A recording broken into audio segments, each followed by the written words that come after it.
Today, I bring you yet another report connected to the fallout that continues to happen from the false 2021 claim that the remains of 215 children had been discovered at the former Kamloops Indian Residential School. This report is an interview and follow-up with Quesnel, BC Mayor Ron Paul. That is the mayor who was smeared as a residential school denialist and has recently been victorious in Supreme Court after the city censored him arbitrarily. Now get this, the judge who presided over the matter was actually a co-author for a Truth and Reconciliation report. You're not going to want to miss this interview. Mr. Mayor, I have no choice but to ask for your official resignation from office as mayor so we can repair the damage done by you and your wife. My name is Pat Morton, and I'm from Quesnel.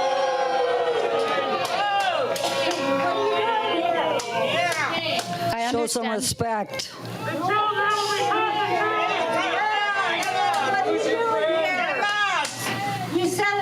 Something triggered that hatred, and I don't think it was the book. My business is with the mayor, not with you, and it's his actions that we are condemning tonight.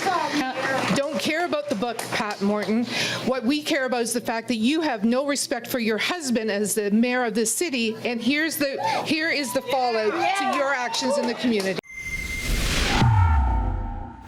Drea Humphrey here with Rebel News, and that was just some snippets of the witch trial that went on to try to have Mayor Ron Paul of Quesnel, BC resign because his wife knows how to read a book that some people don't like, and because he brought it to a meeting. That book is called Grave Error. For those of you who don't know what's in it, you haven't read it, or you've read misinformation about what's in it, it literally is just residential school history. And unlike the many unmarked grave claims that have gone around, there is actual facts to support the history that they talk about in this book. History that wasn't really offensive, I don't know, maybe 10 years ago, but today, boy, will it get you smeared as a residential school denier or someone who minimalizes the horrible things that took place at residential schools. Like, for example, if you say that not every student who was at residential schools was forced to be there, that Indigenous parents did in fact sign up some of their children to go, many of their children to go, and we're happy that they did so, and that not everybody who went to a residential school thought it was a horrible thing. Some are very thankful for the skills that they learned there and remembered it as, a strict time, but not an abusive time. Those are the words that are seriously offensive, even if you support the facts that, yes, bad things happen at residential schools, but so did some good. Now, here's the crazy part of it all is that Mayor Ron Paul today, he says he still has never read the book. And what the mainstream media won't tell you is that the reason why he actually brought the book to the meeting wasn't to distribute it. It was to say, if you take such an issue with this book, then why do we have sexually explicit books running around in school libraries for kids to access under our sexual orientation gender identity program called SOGI 123? But again, the mainstream media will never tell you that context, and they will never let you have a full interview with Ron Paul about his recent win in Supreme Court. Supreme Court Justice Hugh William Veenstra, also goes by Justice Bill Veenstra. Now, Justice Veenstra went ahead and sided with the mayor of Quesnel, BC on this matter, basically saying your colleagues arbitrarily censored you. They didn't even follow process.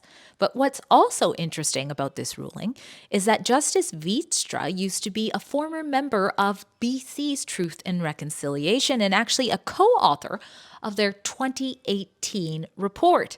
But again, that's just some important context that the mainstream media, who's briefly reporting on this win, would never let you know. They'll also never let you know just how hard of a time this whole you're a residential school denier and should no longer be the mayor has been for Ron Paul and his family, including him being banned from stepping on First Nation land, which also meant he couldn't attend certain important events that you would normally see a mayor at. It's been so difficult. And here's his story about the win and what he's lost despite it. Well, I was censured as a result of allegations of, and I underline the word intentional harm that I have caused to Indigenous people. But I want to back up a little bit and take us back to, I think, early March, when I was at a regional district meeting. Because I'm the mayor of Quesnel, I automatically get appointed to the board of the Caribou Regional District. And there was a committee meeting on the Thursday, and there was a discussion about unsavory books that were available to children in the public library. And these books, I guess, were SOGI, sexual orientation and gender identity books. In fact, one of my colleagues even circulated photocopies of excerpts from those books, and it upset me. And when I came home that night, I don't stay down there overnight. The meeting continued over until the next day. And I came home, and I wasn't a very happy cowboy. And I expressed my concerns to my wife, and she happened to be holding a copy of the book called Grave Error. And that's it right there. And she said, "Oh, I wonder if the library would accept that book." And I said, "Oh, yeah, that's a good idea." And so I took the book with me to the meeting at the following day, on the Friday. And I made sure that when I pulled the book out of my briefcase, that the meeting had concluded. And I walked over to two of my regional district colleagues and pulled the book out and said, "Further to yesterday's discussions, I wonder if they would accept this book." And both times I was immediately shut down. In fact, with one, I did get my question out to one of my two colleagues about speculating on whether the library, the Caribou Regional District Library, and actually the Caribou Regional District operates all the libraries in the Caribou region. And so I did get the question out to one of them. The other one didn't want to have anything to do with me or the book, and she got up and left the room. Those interactions lasted about 30 seconds to 60 seconds each.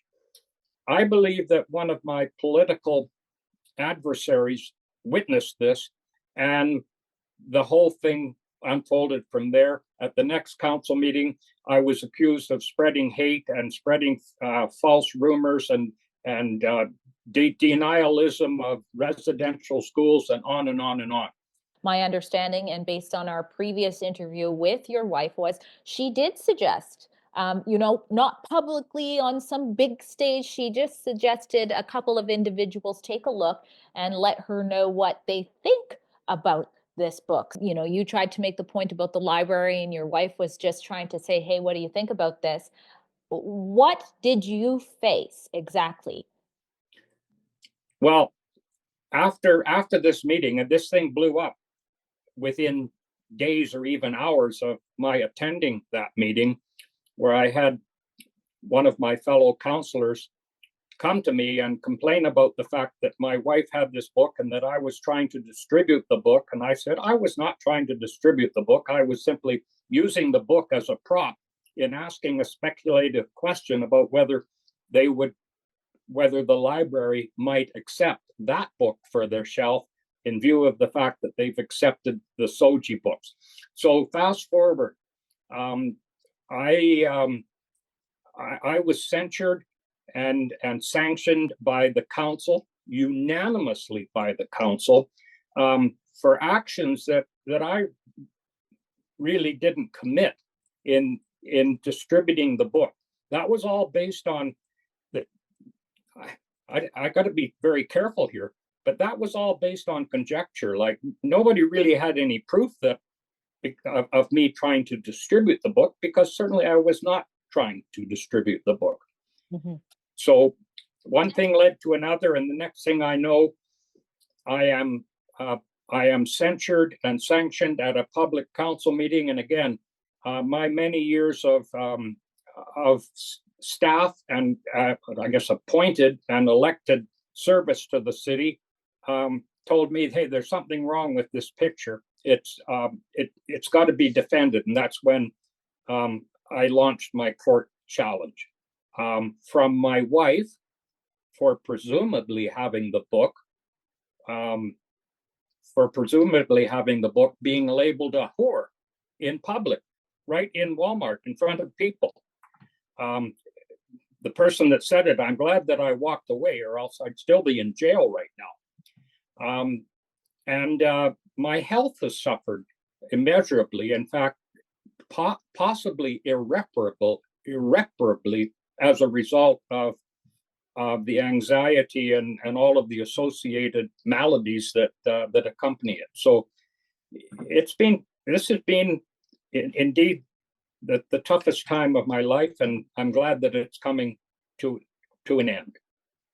Now, you had a Justice Veenstra basically agree with you in saying that there had been procedural sort of errors, that maybe they took some loopholes in order to try to do this for you. And that's essentially what made you win this case. What's your thoughts on that? Well, I guess I feel that I have been vindicated, and that my gut told me right from the get-go that this isn't right and that this is procedurally flawed, and happily the judge agreed with me. And there was mention of something in there that the judge said, I'm not necessarily suggesting that you went through those loopholes to try to get political gain. Perhaps you were confused. What do you make of that mention in there in the judge's ruling that, even says, I'm not necessarily suggesting it, kind of does? Well, I would, people that know me know that I don't get out of bed in the morning and say I'm going on a journey of cheap political gain. That's just not me. And I felt right from the very beginning that I was poorly treated, and that forces beyond me were using. If anybody was using cheap political gain, it was my political adversaries, and I'm not going to mention any names. That it is they that embarked on a trail of cheap political gain, and I saw myself as a victim of that. And rather than complaining about it, I launched a legal suit, and I came out on top. So, what is your response to maybe First Nations in your community who are feeling like they are not affirmed anymore, or they don't know where they stand because you've won this case? Well, let's put it this way: I know where I stand, and I'm looking forward to moving forward, looking through a clean windshield rather than looking back in a dirty rearview mirror. I'm all for moving ahead with the business of the day, and I underline the word business with our Indigenous neighbors. We have a lot on our plate that we need to and that we want to accomplish, and I'm looking forward to doing that. At Rebel News, we fearlessly don't back down from telling you the other side of the story. Unlike politicians who cave to woke cancel culture mobsters, we do this work without a penny from the government as well. So if you appreciated this report, I'm going to ask you for a favor. Go to our special website called kamloopsdocumentary.com. There you can watch and share the truth about the false 215 claim, but you can also chip in what you can to help us continue to do what we do while you're there. We appreciate your support.